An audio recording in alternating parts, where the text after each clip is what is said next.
Hello and welcome, good people. Good to be back with you for another edition of our Perfectly Placed preview show. This time it'll be for our midweek race meeting here at Hollywoodbets Kenilworth. It'll be Wednesday the 21st of May.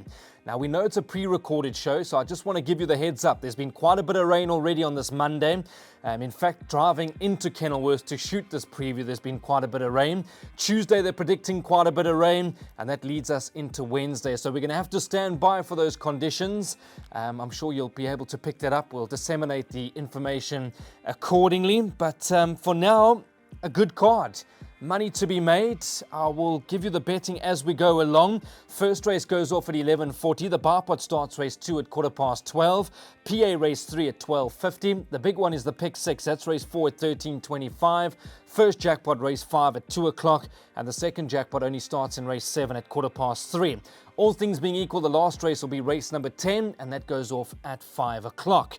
Before we dive into the card and I give you all the nitty-gritty, just a reminder about our social media pages. You can find us on Facebook, on Instagram, and then you've got our YouTube channel where you'll find the perfectly placed interviews that were done with the respective trainers for this midweek race meeting on Wednesday. A big thank you to those trainers. I know the punters really appreciate it, and let's hope that we can all find some winners together. All right, so we'll go straight into race number 1. 11:40, the Hollywoodbets Kenilworth welcomes your maiden juvenile plates. It's over 1,200 meters, so they line up at the top of the straight. The market at the moment has got number 8, Follow Your Heart, at 5-2. Number 5, Star Major, at 7-2. Number 2, Rockin' and Rolling, the first timer, is now trading at 4-1, has already found quite a bit of support. 3, Canal Skaters, at 11-2. Number 1, Asher Cools, at 6-1. And after that, you're getting 8s and better. All right, let's run through it. You can make a case for a few of them. I did speak to Vaughan Marshall for Perfectly Placed. He confirmed that number 1, Asher Cool's doing really well back at home. It's a competitive field. They're just hoping that he can take a step forward from that last run, and he should be amongst the first 4. Gavin Larena, great to have him in the Western Cape. He rides number 1, Asher Cool. Number 2, Rockin' and Rolling, the first timer. Very well bred. Andre Null is the trainer. Corne Orff has been booked to ride. I see the comment is quality colts, but bred for further. There has been money around already for number 2, Rockin' and Rolling, so watch him in the parade ring, watch him move down to the start. 3, Canal Skater, Dean Canema and Craig Zaki. They team up with number 3. He's got to have a big chance. He, in fact, moved up like he was going to win on debut, and just that last bit, he found 1 or 2 too good. He ran third. He was beaten just under a length by Happy Verse, and there's no doubt that he'll make the natural improvement back at home. So 3, Canal Skater's got to go into the play. I did speak to Greg Enyon about number 4, Bugle Boy. In fact, they think he'll go very close. He's doing very well, according to Greg Enyon. Grant Van Niekerk's been doing some work at Milnerton, and on his last run, he's got to have a big chance. He ran second behind Happy Verse, so he finished just in front of Canal Skater on that occasion. And then 5, Star Major. He's probably going to be my top selection. Louis Mqatwa gets the ride for Brett and James Crawford. His first run was out the top draw when he ran second, behind that very nice horse trained by Candice Bass Robinson called All the Rage. I believe that Star Major is a horse that, when he does win, he'll go on to win a few races. He looks smart. In fact, I've actually spoken to Brett and the team often about him, and they're really excited to have this individual running, obviously, on Wednesday, and they're very excited about his future. So, yes, number 5, Star Major, probably the horse that they all need to beat when it comes to race 1. But the race doesn't stop there. You've got the favourite, number 8, Follow Your Heart, rested and gelded. He was rested for 66 days, and I see he was gelded on the 18th of March. He's just had the 2 starts. His first run, he ran second to Spacebound. He was beaten 4 lengths. And then his next start, he ran third, beaten 3 and a bit lengths by that very smart horse called North Point. The yard have always thought quite a bit of Follow Your Heart. He's got that big white blaze, and maybe the rest and gelding will help him now. So he needs to go into the play as well. But looking at the betting, looking at the field, we'd probably take our chances. I'm going to go and back this horse, number 5, Star Major. I'm hoping that he's made the necessary improvement at home, and he'll take a bit of beating when it comes to race 1. Race number 2 is where the bar pot starts. You need to be on at 12:15. It's the Claverflay Stud Maiden Juvenile Plate for the fillies. They go to the 1,400 meter marker. The market at the moment's got number 7, Precocious, at 12-10. 3, Oncidium's at 4-1. That's the first timer. Richard Ferree rides for Justin Snaith. 9, Take It As Read at 9-2. Number 1, Splash of Colour at 6-1.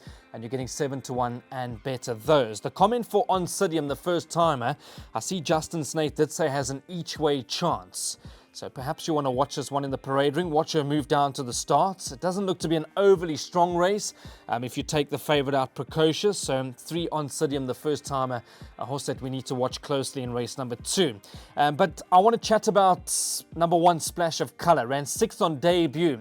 Jumped out fairly well, found itself racing a good 5 or 6 lengths off them early and then really stayed on nicely late. You have to think the step up in trip is going to help this individual. From an inside draw, should be there for nothing. And Vaughan Marshall did confirm that she's made some good improvement back at home. So that's one that needs to go into your bets.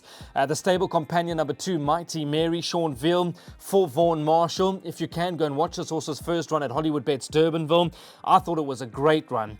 Might just need it still. Probably a horse, if not on Wednesday. The run after that we can watch closely. Very nice fillies, number 2, Mighty Mary.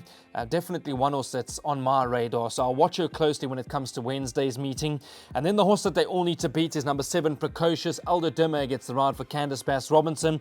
Her first run at Hollywoodbets Durbanville was out the top draw. She ran second to the stable companion Amen Corner, and she was only really getting going when the race was over. You have to think the step up in trip's going to help her. If she doesn't need the run too much from a small break of 77 days, she'll be very hard to beat. She's quite short. She's trading at 12 to 10. And that's the horse they all need to beat in race number 2. Now, I've tipped a bar pot. I'm going to go with the bar pot. You know, I love my bar pot play. If we can catch it a few times, we'll be cashing out. First leg, we're going 1, 2, 7, and 9. Second leg, we'll go banker 3 by 3, 5, and 6. By banker 7, by 1, 9, and 11. And the last leg, we're going 1, 4, 5, 7, 8, and 11. Race number 3. PA time at Hollywoodbets Kenilworth. You need to be on a 12.50. It's a celebrating Centurion member, Marsh Shirtliff's birthday. It's a maiden plate. They go to the 1,000 meter marker. Just on that note, happy birthday to Marsh Shirtliff.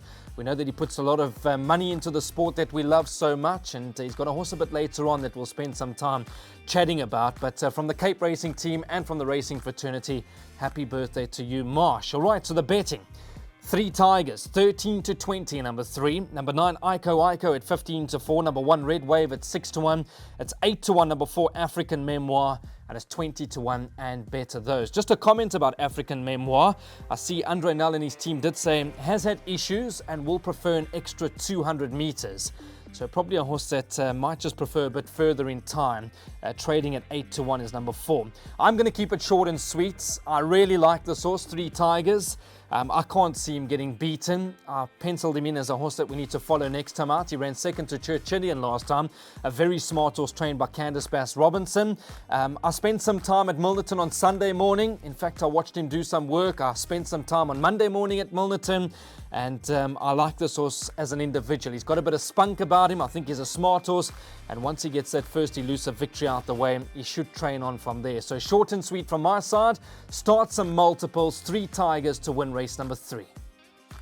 The 4th race, the pick 6. It all starts now. 13.25. The Hopes and Dreams stud. It's a maiden plate over 1,400 meters. The betting at the moment's got number 3, New World at 22 to 10. 5, Vapor Trails at 28 to 10. Number 6, Drickus at 33 to 10. 5 to 1, number 7, Yamazaki. And after that, you're getting 11 to 1 and better the field. New World does look a very hard horse to beat when it comes to race number 4. He ran second behind what looks to be a nice horse trained by Justin Snaith, Randolph Hurst. I've said that form line will hold up here in the Western Cape. They're going to slap the blinkers on. And I think that's the trick when it comes to number 3, New World, on Wednesday afternoon. I believe Richard Fourie was very quick and alert to the task to try and get the ride. I spoke to Greg Enyon for Perfectly Placed. He confirmed that this horse is in a good space back at home.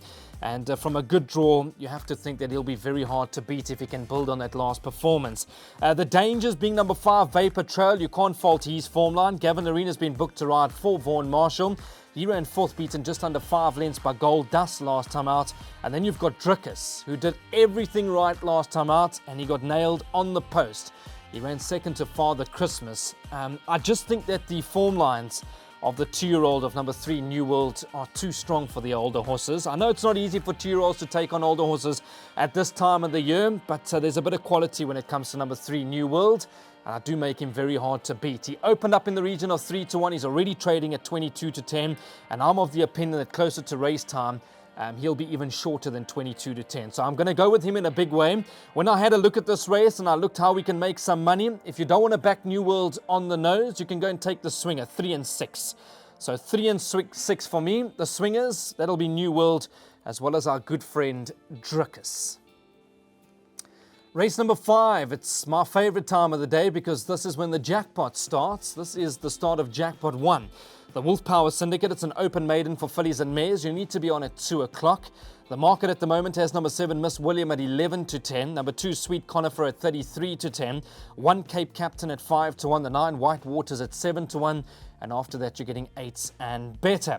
I have tipped a jackpot. I'll run through my numbers shortly. I'm very much in favor of one horse here, and one horse only. Number 7, Miss William. Louis Mkotwa gets the ride for Brett and James Crawford. She ran a very good second last time to Hunger Tonga. She was unfortunately drawn wide. She had to work early. I thought she ran an absolute cracker. She's been sparingly raced. She's just had the 3 runs to date. She ran second on debut behind Rahaba. Her next run, she ran third to We Have a Situation. And then unfortunately, the draw beat her last time when she ran second to Hunger Tonga. So she's progressive. I think she'll be way too good for them. I see the stable companion's been priced up as the favourite. And that alone tells me that I can go into the race with even more confidence, because I think this horse, Miss William, is a good couple of lengths better than her stable companion, number 2, Sweet Conifer. All right, so I'm not going to wax lyrical about anything else. I think 11 to 10 is still a good price. I think there'll be a few punters that'll take that with open arms. Let's run through my jackpot numbers, put that slide up. I'm going to bank a number 7 in the first leg. Second leg, we're going 1, 9, 11, 12, and 13.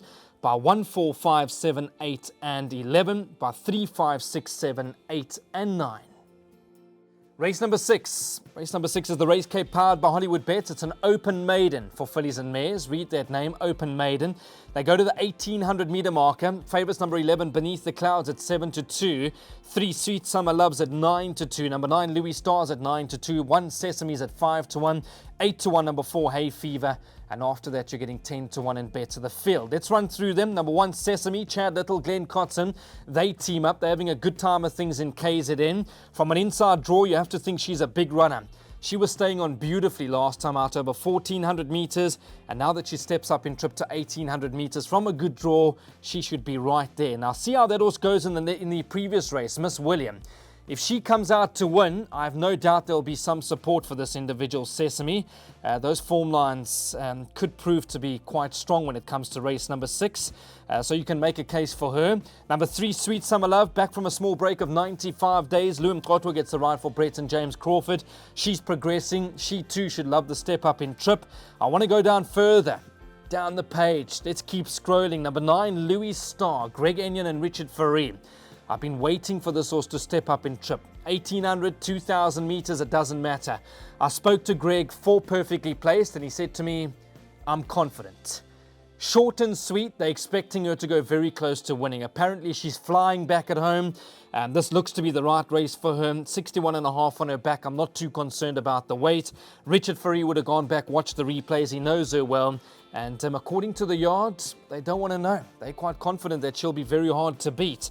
But my top selection will be number 11, Beneath the Clouds. Gavin Arena for Michelle Ricks and Harold Crawford. She also looks to be in a good space back at home. She did everything right last time out. She ran second and she got nailed on the post. It was a masterful ride from Andrew Fortune on English Mistress. The 1,800 meter trip, no problem. I'm just not sure what the tactics will be. Will they go forward? Are they going to give her a chance? Either way, she'll be right there, number 11, Beneath the Clouds. It's a competitive race. I see the market's got Beneath the Clouds at 7 to 2, 9 to 2, number 3, Sweet Summer Love. And then Greg Enyon will be smiling about the 9 to 2 on offer about number 9, Louis Star. And then even Sesame, if that form line gets franked in the previous race, 5 to 1, that could shorten up closer to race time. Now that I've looked at the race, what am I going to do? Beneath the Clouds for me. I think it's a decent price. Always great to have Gavin Arena on top. He'll be doing duty for Michelle Ricks, and that's going to be my each-way play. Race number 7, the start of Jackpot 2. Celebrating Centurion member Jonathan Snaith's birthday. It's a class 4 for fillies and mares over 1,800 meters. Happy birthday to Jono. I hope that along the way they have a few winners. And I'm sure Durban will be a big one for them. So happy birthday to Jono from the Cape Racing team. And of course from the racing fraternity. All right, race number 7. Let's have a look at the markets. How are they pricing them up? 5, Strawberry Thief at 4 to 1. 4, Tap Shoes at 9 to 2. Number 1, Lavender Bays at 5 to 1. 7, Golden Angel at 5 to 1. 11, Pentalinas at 5 to 1. And after that, you're getting 8s and better. Wow. You can make a case for so many of these horses. So what I'm going to do is keep it short and sweet on my end. I think tremendous value, 11 to 1, number 8, Lickety Split. That's tremendous value. If you can, go and watch her replay. She was mighty unlucky. She probably should have finished a little bit closer. I'm not saying she wins the race, but she found a bit of traffic up the lane and she was only working into the race when it was all over. JP van der Merwe knows her really well. She's got a wide draw. I'm not too worried about that. She likes to race for some cover. And if she's made the improvement back at home and the second run syndrome doesn't catch her out after a small break, I think she'll be right on top of them. I mean, 11 to 1, I can't believe my eyes. So that's going to be my each way play when it comes to race number 7. Just on another note, separate note, this is where the second jackpot starts. So if you want to get around the table with your mates, spend a few rand, you'll have to go wide in the first leg. Please don't leave out Lickety Split. Race number 8.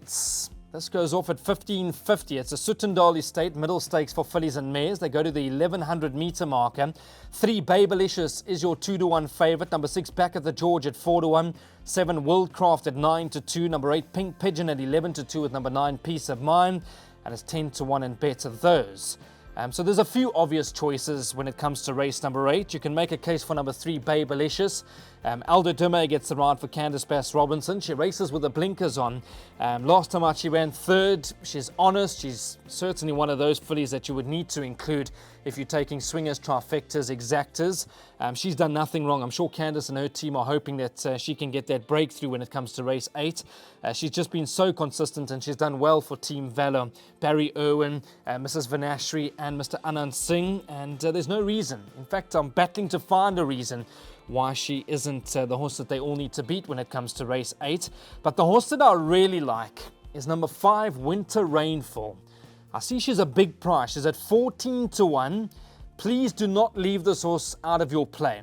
She stayed on beautifully last time out behind her stable companion. Of course, Trip to Maputo came out to win that particular race. She ran 3 and a bit lengths behind the winner. She was held up for a number of strides at the back end of the field. When she happened to see daylight, she really got going beautifully. So this was Winter Rainfall. She's dropped even further in the ratings. I think 14 to 1's a massive price. I'm not saying she's a good thing, but I certainly believe that she'll be right on top of them. Corne Offer gets the ride for Candice Bass-Robinson, and she's probably going to be my each-way play when it comes to race number 8. It's not an easy race. You'll need to go wide, and that's why I've tried to find some value. The obvious selection is Babelicious, but I think her stable companion will be hunting just behind them, and she'll be working into the race smartly late. The penultimate race is race number 9. It's the Paul Diamant D Stakes. 16:25 is the off time. It's over 1200 meters. So we back up the straight for race number 9. Number 3, Champagne Mac at 7 to 2. 2, Royal Lithium at 4 to 1. 7, Becky Sharp at 4 to 1. 9, Electric Fields at 9 to 2. 6, Lovers Lane at 5 to 1. 8, True Horizon at 11 to 2. And it's 12 to 1 and better those. Now, these races you can run over and over and over, and you'll get a different result each time. Champagne Mac, he's been there, done that, got the T-shirt. He ran a great race last time out. Richard Ferree knows him really well. In fact, Pete Boerts has done an unbelievable job with number 3, Champagne Mac. So he's got to have a big chance. 61.5 on his back, but at this level, he's always competitive. I don't want to bore you. Like I said to you, these races, you can run over and over again and you'll get a different result each time. But I think I found some value. Number 6, Lovers Lane. 6 to 1 for the Social Squad Syndicate. They're having a good time of things in Durban. This horse has changed stables and has finally got a rest. 95-day rest, and I think that's going to be the key when it comes to Lovers Lane. He was obviously doing a lot of racing. He was on the boil for a long time, and he was just plodding in his races. I think this rest, freshen him up, change of stables, change of scenery. Gavin Arena's been booked to ride off a rating of 55. I think he's off a winnable mark. 5, 6 to 1. I'll have some of that when it comes to race number 9, so that'll be my each-way play. Race number 10 goes off at 5 o'clock. This is where we close it off. The Hollywoodbets Bright Future, Class 4 for fillies and mares. We're back at the 1200 meter marker. The favourites, number 8, Pilot Flame at 5 to 1. 10, Miraculous at 5 to 1. 13, From a Distance at 11 to 2. 15 to 2, number 14, Maritzburg Memory. 8 to 1, number 6, Oktoberfest. And you're getting 10 to 1 and better the field. Now, if you got to the lucky last and you said to me, Brandon, we're in a bit of trouble, or hopefully on the other end, Brandon, we got a few rand to spend. What can we back in race number 10? I think Maritzburg Memory's got an outstanding chance. I did speak to Vaughan Marshall. He did confirm that she's doing really well back at home. She's a quirky customer, but Sean Veal's got to know her well. She was bumped up, I think, 4 points for that last win. She now races off a 74, but she was eye-catching last time out. She was a little bit slow into stride, and she picked him off one by one to win going away. So I'm not too concerned about the 4-point penalty. The only concern is that draw of 14 up the straight here at Hollywoodbets Kenilworth. We're just going to have to leave that to Sean Veal. He'll navigate a passage. He'll follow the speed. Hopefully the gaps open up at the right time and she'll be finishing like an absolute steam train. So that's my value play, my each-way play when it comes to the lucky last year at Hollywoodbets Kenilworth. But the race doesn't stop there. You can make a case for number 8, Pilot Flame. Des McLaughlin on Perfectly Placed did say that she's doing well back at home. Richard Free gets the ride. They're hoping for a good run. Miraculous, as honest as the day is long. She'll run her race. And then 13 from a distance, another filly that must be included into the play. She's drawn right next door to Maritzburg Memory, so they'll be making their run together. But it's a tricky race, race number 10. Even further down the page, a horse like Priscilla Maisie and Captain's Destiny, you can't rule them out for swingers, trifectas and quartets and even those exactors. All right, that's how we close it off. Thank you very much for watching. It is definitely a card where the exotics are going to pay some good money. Hopefully we found you some good value. Remember to go onto our YouTube channel. We'll chat again soon. Sit back, relax, enjoy the ride. We'll chat on Wednesday. Bye-bye.